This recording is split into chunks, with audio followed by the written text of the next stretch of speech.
샬롬 찬양대 아름다운 찬양 하나님이 기뻐 받으신 줄로 믿습니다. 여러분 인사할까요? 만나서 반갑습니다. 당신을 축복합니다. 인사합시다.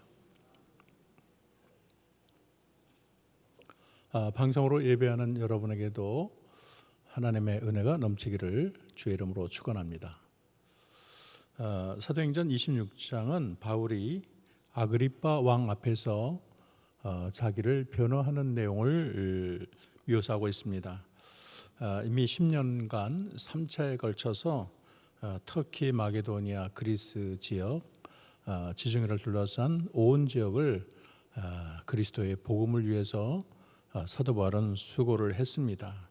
그런데 이제 유대인으로부터 그 전한 복음이 거부를 당하고 많은 핍박을 받았지요. 그래서 예루살렘에서 두 차례 바울은 자기 자신을 변호하는 입장에 섰습니다. 그런데 이제 신변의 위협을 느끼고 가이사랴로 옮기게 되지요. 벨릭스는 이 유대인의 마음을 얻고자 그가 아무 죄가 없는 것을 알고도 가이사랴에 2년이나 구류를 합니다. 바울은 벨릭스 총독 앞에서 자기가 만난 예수님을 증거하고 또 벨릭스에 의해서 또 베스도 앞에서도 우리 주님을 또 증거하고 예수님을 만난 사건을 말을 합니다. 그런데 오늘 이 바울은 베스도뿐만 아니라 아그리빠 왕 앞에서 우리 주님을 또 선전하는 놀라운 기회를 갖게 됩니다. 먼저 바울은 아그리빠 왕을 높여줍니다. 그래서 이렇게 변호하게 된 것을 다행으로 여긴다고 말을 합니다. 아그리빠 왕은 유대인의 모든 풍습을 알기 때문에 베스도가 많이 의지를 했습니다. 그래서 자기의 말을 더 잘 들어줄 것으로 생각하고 너그러이 나의 변호를 잘 들어줄 것을 요청하고 있습니다. 어떻게 보면 지금 황금 기회가 주어졌는데 바울은 이 황금 기회를 자신이 살기 위한 기회가 아니고 예수 그리스도를 증거할 기회로 삼은 것이 참 대단한 영성이라고 말할 수가 있겠습니다. 아그리빠는 유대인으로서 유대의 종교적 사정을 속속들이 알고 있기 때문에 아마 바울의 설명을 누구보다도 더 잘 이해했을 것입니다. 사실 이 베스도가 선뜻 판결을 내리지 못한 데는 유대 종교에 대한 그 배경에 대한 깊은 지식이 없기 때문인 것입니다. 바울은 베스도가 이 사건이 종교적인 문제이지 정치적인 문제가 아니다 이미 선언을 했고 또 가이사에게 상고를 결정했기 때문에 사도 바울은 이 자리에서 정치적인 면에서 변명할 필요는 없고 종교적인 문제에 대해서만 변명을 하면 되는 것이었습니다. 먼저 사도 바울은 자기 자신이 어떤 사람이었는가를 설명을 합니다. 율법과 조상에 충성된 사람이고 또 길리기아 다소에서 태어나 로마의 시민권을 획득한 사람입니다. 바리새인이고 정통 유대인이죠. 그리고 율법 교사로 많은 존경을 받았던 가말리엘 문화에 그렇게 속해서 정통 율법을 연구한 자입니다. 빌립보 성도에 대해 편지의 내용에 이런 내용이 있어요. 나는 8일 만에 할례를 받고 이스라엘 족속이요 베냐민 지파요 히브리인 중에 히브리인이요 율법으로는 바리새인이요 열심으로는 교회를 박해하고 율법의 의로는 흠이 없는 자라. 여기 나열된 모든 것이 유대인의 입장에서 볼 때 전혀 흠이 없고 오히려 칭송을 받는 조건이라는 것을 알려주고 있습니다. 사실 이 아그리빠 왕이 앞서 신문받는 이유도 자기가 무슨 유대교를 파괴하거나 유대교에 대해서 큰 문제를 일으킨 게 아니라는 거예요. 그런데도 대제사장 아나니아는 벨릭스 총독 앞에서 바울을 가리켜 이렇게 말을 했습니다. 이 사람은 전염병 같은 자라. 천하에 흩어진 유대인들을 다 소유하게 하는 자요 나사렛 이단의 우두머리라. 그가 또 성전을 더럽게 하려 한다. 이런 고발을 올린 것입니다. 하지만 바울은 지금 자기를 변호하면서 그 고발이 전혀 사실이 아니다. 나는 폭동을 일으킨 적이 없다. 나는 정통 유대인인데 내가 하는 것은 하나님이 우리 조상에게 약속한 것을 바라는 거, 우리 조상에게 하나님께서 주신 그 소망, 나도 같은 소망을 가졌는데 그것 때문에 내가 지금 이렇게 억울하게 고소를 당한다, 그렇게 말을 하는 것입니다. 그것은 바로 메시아 대망 사상을 말을 하고 있습니다. 사실 바울도 메시아 대망 사상을 가졌지만 유대인들도 메시아 대망 사상을 가졌습니다. 그들도 많은 핍박과 로마의 압제 아래서 언제 메시아가 오나 그들이 갈구하고 있었고, 사도 바울도 메시아를 갈구하고 있었던 것입니다. 그래서 이 바리새인이나 또 바울이나 똑같이 죽은 자의 부활을 믿었던 거예요. 그런 이유로 내가 지금 감금되었습니다, 그렇게 말을 하고 있는 것이죠. 이런 견해에 대해서 베스도나 로마 천부장들, 사두개인들은 죽은 자의 부활을 아마 미련한 것으로 여겼을 것입니다. 사두개인은 부활을 믿지 않고 여러분 바리새인들은 부활을 믿었거든요. 부활의 소망에 대해서 잘 알고 있었던 아그리파 왕은 이러한 바울의 변호를 이해하는데 전혀 어려움이 없었을 것입니다. 그러나 그들에게 십자가의 저주를 받은 그리스도는 거리끼는 존재였습니다. 왜냐하면 예수님은 나무에 달려 죽었기 때문에 하나님의 저주를 받은 것이 분명하고, 그 예수를 따르라는 것은 참 이해가 안 되는 일이었을 것입니다. 근데 사도 바울도 원래 처음에는 같은 입장이었어요. 사도 바울도 예수를 맡기 전에는 예수님에 대해서 아주 그를 신성 모독자로 여겼습니다. 어떻게 예수님이 하나님의 아들이란 말이냐? 하나님은 한 분인데 어떻게 하나님 아들이라고 자기 자신을 주장할 수 있느냐? 명백한 신앙 모독이고 신성 모독이고, 그 예수님을 핍박하고 예수 믿는 모든 자들을 다 감옥에 쳐넣는 것이 주의 일이라고 생각을 했던 것입니다. 그래서 예수 믿는 자를 감옥에 넣고 죽이는데 앞장섰고, 심지어는 자기 지역도 아닌 먼 지역까지 가가지고 예수 믿는 사람을 그렇게 박해하고 감옥에 넣을 정도로 그렇게 열정적으로 주님을 위한다고, 하나님을 위한다고 잘못된 신념으로 산 바울의 경력을 얘기하고 있는 것입니다.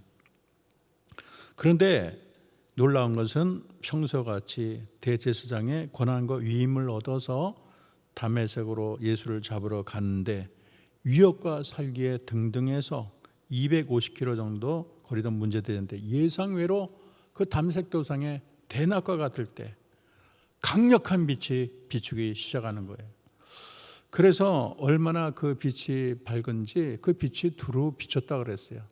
두루 비쳤다는 게 의미가 있어요. 왜냐하면 보통 태양이라면 직사광선 아닙니까? 근데 두루 비쳤다는 의미에서 그 빛은 보통 빛이 아니라는 거예요. 그리고 그 빛을 보고선 다 쓰러졌잖아요. 누가 햇빛을 받고서 쓰러집니까? 그리고 눈이 멀 정도로 그 빛이 얼마나 강력했는가를 설명해 주고 있습니다.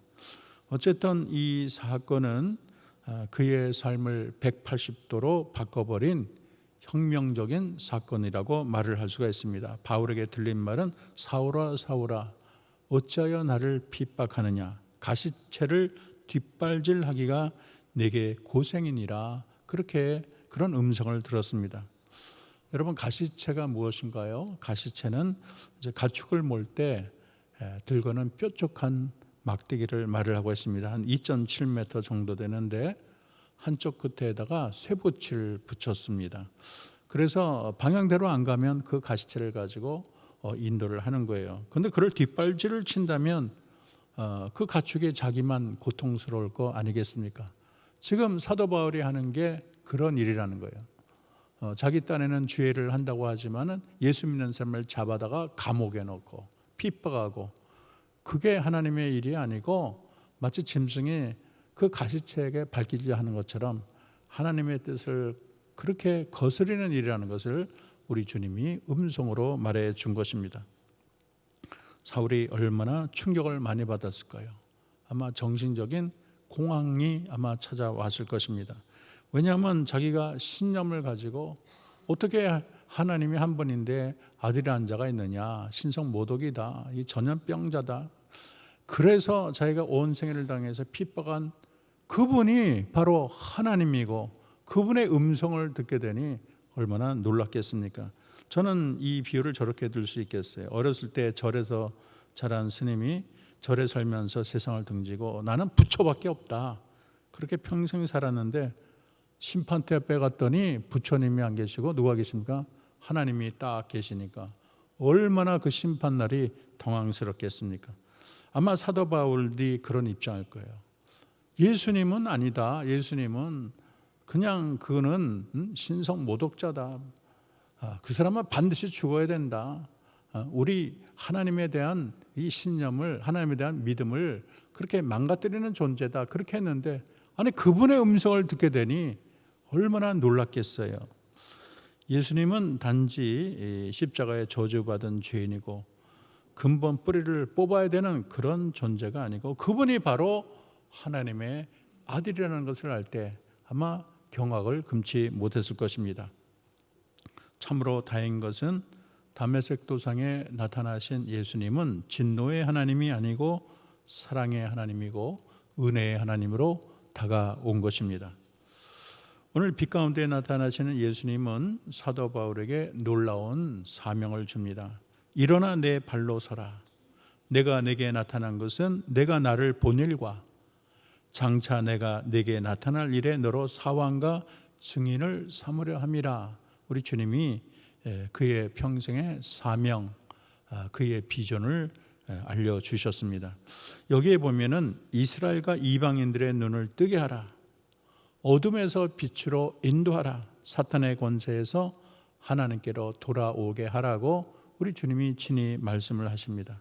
그래서 죄사함과 나를 믿어 거룩한 무리 가운데 기업을 얻게 하려는 주님의 뜻을 아주 간곡하게 말씀하신 것입니다. 사도 바울을 영혼을 구원하는 그러한 존재로 삼으셨고 그 내용은 예수님, 하나님의 아들 예수님의 부활 그 사건을 증거하도록 그렇게 명령을 한 것입니다. 그래서 어둠 가운데 있는 자, 사탄의 세력 아래 있는 자를 빛의 나라로 또 하나님께로 돌아오게 하는 것이 바울의 평생의 사명이 된 것입니다. 우리가 알 것은 이 바울의 소명이 바로 이 자리에 있는 저와 여러분의 사명이라는 것도 잊어서는 안 되겠습니다. 이 복음 증거는 우리가 이 땅에 살아야 될 가장 큰 이유 중에 하나입니다. 하나님은 어제나 오늘이나 내일이나 변함이 없는 하나님이세요. 복음 전도는 자기 백성을 어둠에서 빛으로 인도하는 일입니다. 이 세상의 백성들을 크게 두 부류로 나누면 하나는 어둠의 자식, 다른 하나는 빛의 자녀입니다. 사탄의 권세에 놓인 자, 하나님의 사랑 가운데 있는 자, 그렇게 나눠질 수가 있지 그 가운데 회색 지대는 없습니다. 죄와 사망은 어둠의 세력이고 사탄은 그 어둠의 신입니다. 지옥은 깜깜한 곳이에요. 어두운 데 슬피 이를 갈며 지내겠다. 우리 주님이 비유 때마다 말을 했어요. 물론 지옥에 불이 있죠. 지옥불이 뜨겁고 유황불이 있지만 그러나 그럼에도 불구하고 어두운 나라, 암흑의 나라가 여러분 지옥이 되는 것입니다. 사탄에 속한 자들은 밝은 태양 아래 있지만 그들의 영혼은 깜깜한 어둠 속을 유리하는 것과 다를 바가 없어요. 에베소 5장 8절을 보면 너희가 전에는 어둠이더니 이제는 주 안에서 빛이라. 빛의 자녀들처럼 행하라 말을 하겠습니다. 또 골로새서에 보면은 하나님 나라 옮기기 전에 우리가 흑암의 권세에 놓였다고 말을 하고 있습니다. 에베소 5장 5절 너희도 이것을 정령히 알거니와 음행하는 자나 더러운 자나 탐하는 자나 우상 숭배자는 다 그리스도와 하나님 나라에서 기업을 얻지 못하리니 설명하고 있는 것입니다. 우리 하나님은 빛인데요, 하나님에게는 어둠을 조금도 찾아볼 수가 없습니다. 그래서 요한일서 1장 5절을 보면 하나님은 빛이시라 그에게는 어둠이 조금도 없으시니라 말을 하고 있습니다. 하박국은 3장 4절에서 그 광명이 햇빛 같고 광선이 그 손에서 나오니 그 권능이 그 속에 감추었도다 그렇게 말을 하고 있습니다. 또 디모데전서 6장 16절을 보면 사람이 가까이 할 수 없는 빛 가운데 계신다고 말을 하고 있어요. 얼마나 빛나는지 우리 맨눈으로 보고는 살 자가 없다고 또 성경은 기록하고 있지 않습니까? 예수님도 빛이신데 요한복음 8장 12절을 보면 나는 세상의 빛이니 나를 따르는 자는 어둠에 다니지 아니하고 생명의 빛을 얻으리라 그렇게 말을 하고 있습니다. 여러분, 지옥은 이제 굉장히 깜깜한 암흑의 나라인데 그 깜깜한 나라에서 1년 2년도 아니고 100년 1000년 영원히 산다. 참 얼마나 끔찍한 일인가요? 반대로 하나님의 나라는 빛의 나라예요. 빛으로 충만한 도시입니다. 물론 천국에는 해도 없고 달도 없습니다. 그런데도 하나님으로부터 빛이 나와서 온 천국을 환하게 비추게 되는 것입니다. 하나님을 섬기는 주의 백성들도 빛의 자녀라고 말을 할 수가 있습니다. 아까 말한 것처럼 에베소 5장 8절 다시 한번 읽어보겠습니다. 너희가 시작 너희가 전에는 어둠이더니 이제는 주 안에서 빛이라 빛의 자녀들처럼 행하라. 하나님이 자기 백성을 불러내시어 밝은 빛에 거하게 하셨습니다. 그것이 은혜 중에 은혜입니다. 하나님이 우리를 부르지 않았더라면 우리는 캄캄한데 버러지와 같이 살게 될 것입니다. 멸망으로 나가는 짐승과 다를 바가 없는 존재일 것입니다. 그런데 하나님이 우리를 은혜의 빛 속으로 부르셨어요. 내가 잘나서가 아니고 내가 무슨 내세울 게 있어서가 아니라 거저 베푸시는 하나님의 은혜로 우리가 빛의 나라에 입성하게 된 것입니다. 하나님은 빛의 자녀들에게 커다란 사명을 주시는데 베드로 전서 2장 9절 우리 다 같이 크게 읽어보겠습니다. 시작. 오직 너희는 택하신 족속이요 왕같은 제사장들이요 거룩한 나라요 그의 소유된 백성이니 이는 너희를 어둠에서 불러내어 그 기이한 빛에 들어가 계신 이의 아름다운 덕을 선전하게 하려 함이라. 그래서 우리가 할 일은 우리 하나님의 덕, 많은 죽어갈 영혼들을 십자가 보혈로 구원했다는 하나님의 그 덕을, 하나님의 복음을 온 땅에 선포하는 것이 빛의 자녀가 이 세상에서 해야 될 일이 되는 것입니다. 우리도 주님을 알기 전에는 어둠에 거했다는 것을 잊어서는 안 되겠습니다. 우리도 어둠의 자녀였는데 절망적인 존재였는데 영원한 암흑 속에 그런 유리하는 별과 다를 바가 없는데 우리를 어둠에서 빛으로 인도하신 그 하나님의 간절한 마음을 우리가 읽어야 되겠습니다. 하나님이 우리를 어둠에서 빛의 나라로 옮기신 것처럼 우리도 어둠에 거하는 자들에 대한 긍휼을 가지고 그들을 빛으로 인도하고 또 사탄의 권세 아래 놓인 자들을 하나님께로 인도하는 그런 노력을 우리가 그쳐서는 안 되겠습니다. 근본적으로 복음 전파는 어둠의 세력과의 전쟁이라고 말을 할 수가 있습니다. 복음을 증거하러 간 70인 제자가 예수님께 돌아와서 너무 신이 나서 말을 했어요. 우리가 주의 이름으로 귀신이 항복하다이다 그렇게 말을 했어요. 그랬더니 예수님이 뭐라고 말하냐면 사탄이 하늘에서 번개같이 떨어지는 것을 내가 보았노라. 내가 너에게 뱀과 정갈을 밟으며 원수의 모든 능력을 제어할 권세를 주셨으니 너희를 해할 자가 결코 없겠다고 말을 하고 있습니다. 우리가 주님의 이름으로 나아갈 때 원수는 한 길로 왔다가 7길로 도망갈 줄로 믿습니다. 주의 이름으로 나아갈 때 하늘에서 사탄이 떨어지게 되는 거예요. 하나님을 떠난 자는 겉으로는 살아있는 것 같지만 송장과 다를 바가 없어요.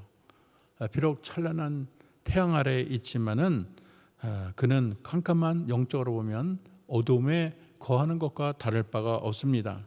그러나 우리 복음의 빛을 바라면 그 죽은 영혼, 어둠의 영혼이 기지개를 켜고 일어나는 것입니다. 사탄이 긴장을 하고 큰일 났다 소동을 벌이는 거예요. 옛날에 제가 이제 산에 오르다가 돌 같은 게 있었고 돌을 탁 한번 밀어봤더니 그 밑에 쥐며느리 그 음지 발 많은 그런 벌레들이 막 도망가는 거 봤어요. 그 벌레들은 이 빛을 싫어하더라고요. 마찬가지로 우리 복음의 빛을 갖고 나갈 때 사탄은 도망가고 그 영혼의 천국의 빛이 머물게 될 것입니다. 여러분, 저들은 사탄의 족쇄를 차고 사탄이 명하는 대로 움직이는 꼭두각시와 다를 바가 없어요. 누가 저들을 구원할 것인가? 우리가 그 일을 해야 될 줄로 믿습니다. 네팔이나 태국이나 일본 얼마나 많은 영혼들이 어둠에 있고 또 사탄의 노예가 되어서 잠깐 이 세상 살다가 영원한 멸망으로 떨어지게 되는 그들이 얼마나 얼마나 그들이 불쌍합니까? 정말 미래의 소망이 없어요. 누가 그들의 마음에 십자가를 심을 것인가? 우리에게 주님의 긍휼하심이 필요합니다. 그들의 영혼을 불쌍히 여기고 눈물 흘리시는 주님의 마음을 가지고 우리가 더 열심을 내야 되겠습니다. 사도 바울은 아그리파 왕 앞에서 하늘에서 보이신 것을 내가 거스르지 않았다, 그렇게 고백을 합니다. 자기가 만난 그 예수님, 내가 체험한 예수님을 내가 더 이상 부인하지 못했다. 그동안 내 이성으로 예수님은 없다. 예수님이 무슨 하나님의 아들이냐? 내가 대항을 했지만 내가 만난 그 예수, 내가 체험한 예수, 내가 그 주님을 만난 이상 이제 또다시 나는 주님을 부인할 수 없다. 오히려 나는 주님을 위해서 내 생명을 바치겠다. 놀라운 변화를 입게 된 것입니다. 그래서 그는 가는 곳마다 하나님의 아들 예수님이 메시아다, 우리가 기다리던, 우리 조상이 기다리던 그 메시아가 바로 그리스도다, 목이 터져라 외치게 되는 것입니다. 그는 부활하신 예수를 증언하기 위해서 유대인에게 40에 하나 감한 매, 왜냐하면 마흔을 맞게 되면 죽는다고 했거든요. 죽기 전까지 맞는 거예요. 그걸 5번이나 맞았다는 거예요. 3번 태장으로 맞고, 1번 돌에 맞고, 3번 파산하고, 일주일을 깊은 바닷속에 있고, 여러 번 강이나 강도, 동족, 이방인 신의 광야, 그런 온가지 위험을 당하고 수고하고 애쓰고 자지 못하고 줄이고 목마르고 굶고 줄고 헐벗었다. 요즘에 그렇게 고난받는 사람이 누가 있겠어요? 옛날 그 전쟁 때 피난하면서 우리 최선아 사모님 같은 분들은 그런 고난을 겪었다 그래요. 그러나 요즘에 이렇게 사도 바울처럼 그런 고난을 겪는 사람이 누가 있겠습니까? 참 이 세상, 짧은 세상을 주를 위해서 최선을 다한 그런 분이 아닐 수가 없습니다. 오늘 우리가 배울 것은 이 바울의 비전, 바울의 열정을 우리가 다 마음에 품어야 될 줄로 믿습니다. 코카콜라 사장 우드로프라는 분이 있는데, 이분이 코카콜라를 오늘의 코카콜라가 되게 하신 그런 분이에요. 그분이 모든 힘과 정열과 노력을 코카콜라 판매를 위해 쏟아 부었습니다. 심지어 기자들에게 뭐라고 말을 하냐면, 내 혈관 속에는 피가 흐르는 것이 아니고 코카콜라가 흐르고 있습니다. 지금 그 사장이 코카콜라를 마시고 있네요. 그래서 그 사장의 그 열정으로 어느 회사도 넘볼 수 없는 아성을 그렇게 구축하게 된 것입니다. 또 미국의 파파존스라는 피자 회사는 1600개의 점포를 갖은 피자 체인점으로 급히 성장을 했는데, 창업주인 존 쉬나터는 파파존스 피자를 먹을 뿐 아니라 피자를 호흡하고 피자와 잠자고 피자와 함께 살았을 만큼 언제나 그의 머리는 피자 생각이었다, 그렇게 기록하고 있습니다. 많이 배운 사람이 무서운 것이 아니고 열정 있는 사람이 그렇게 무서운 거예요. 여러분은 어떤 열정을 가지고 있습니까? 어떤 비전을 향하여 열정을 쏟고 있습니까? 여러분은 어떤 비전에 목숨을 걸고 있습니까? 이 세상의 돈이나 명예나 쾌락, 이 세상의 자랑에 여러분의 열정을 쏟고 있지는 않습니까? 돈이나 명예가 있다면 기분이 좋을 수 있지만 그것이 다가 아닙니다. 과거 거부의 대명사로 통한 정주영 씨는 그렇게 돈이 많았지만은 아무것도 가져가지 못하고 경기도 하남시의 반평 무덤에 묻혔을 뿐입니다. 여러분, 프랑스의 세계적인 디자이너 입생 로랑 아시죠? 세계인의 패션계를 선도했습니다. 큰 명예를 얻은 거물이었는데 이분이 고독 때문에 은퇴를 했습니다. 다 가졌는데도 안 채워지는 거예요. 그렇게 유명한데도 고독한 거예요. 여러분, 세상에는요 목숨을 걸 만한 게 없어요. 따라갈 때는 대단한 것 같지만 막상 손에 쥐고 오면 그 안에 텅 비어 있는 거예요. 왜냐하면 다 잠시 지나가는 거잖아요. 내가 그것을 누릴 만큼 건강이 또 유지되는 게 아니잖아요. 돈이나 명예나 인기는 내 목숨을 걸 만한 가치가 있는 것이 아닙니다. 여러분, 우리의 비전은 오직 그리스도와 십자가 복음인 줄로 믿습니다. 사도행전 20장 24절에서 사도 바울은 외칩니다. 우리 다 같이 한 목소리로 읽어보겠습니다. 시작. 내가 달려갈 길과 주 예수께 받은 사명 곧 하나님의 은혜의 복음을 증언하는 일을 마치려 하면은 나의 생명을 조금 더 귀한 것으로 여기지 아니하노라 고백합니다. 그는 우리 주님의 십자가 복음을 위하여 그 비전을 향해서 자기 생명을 아끼지 않았어요. 그는 진짜가 뭔지를 알았어요. 이전에 자기가 본 것은 가짜였어요. 이제 진짜 비전, 진짜 생명, 진짜 하나님이 원하는 걸 뭔가를 분명히 알았어요. 영원한 보물이 뭔 줄 알았어요. 그래서 자기 전부를 거는 거예요. 자기 인생을 걸고 자기 생명을 거는 거예요. 얼마나 귀합니까?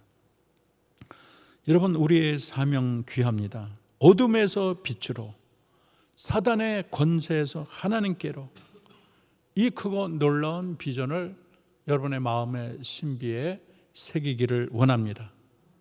바울의 비전이 나의 비전이 되고 바울의 열정이 나의 열정이 되는 우리 한영교회 모든 교인이 되기를 주의 이름으로 축원합니다. 기도하겠습니다. 사랑의 주님, 주님은 그 옛날 다메섹 도상에 사울에게 나타났습니다. 그리고 그에게 저들의 눈을 뜨게 하라. 어둠에서 빛으로 인도하라. 사단의 권세에서 하나님께로 돌아오게 하라. 그래서 죄상과 나를 믿어 거룩하게 된 무리 가운데 기업을 얻게 하라 말씀하셨습니다. 오늘 이 비전을 하나님께서 이 자리에 예배하는 한역의 모든 성도에게도 직접 말씀하시는 비전인 줄로 믿습니다. 우리 모두 이 간절한 주님의 소원이 담긴 비전을 나의 비전으로 삼게 하시고 사도 바울이 목숨 바쳐 헌신한 그 열정을 나의 열정으로 삼게 하옵소서. 예수님의 이름으로 기도합니다. 아멘.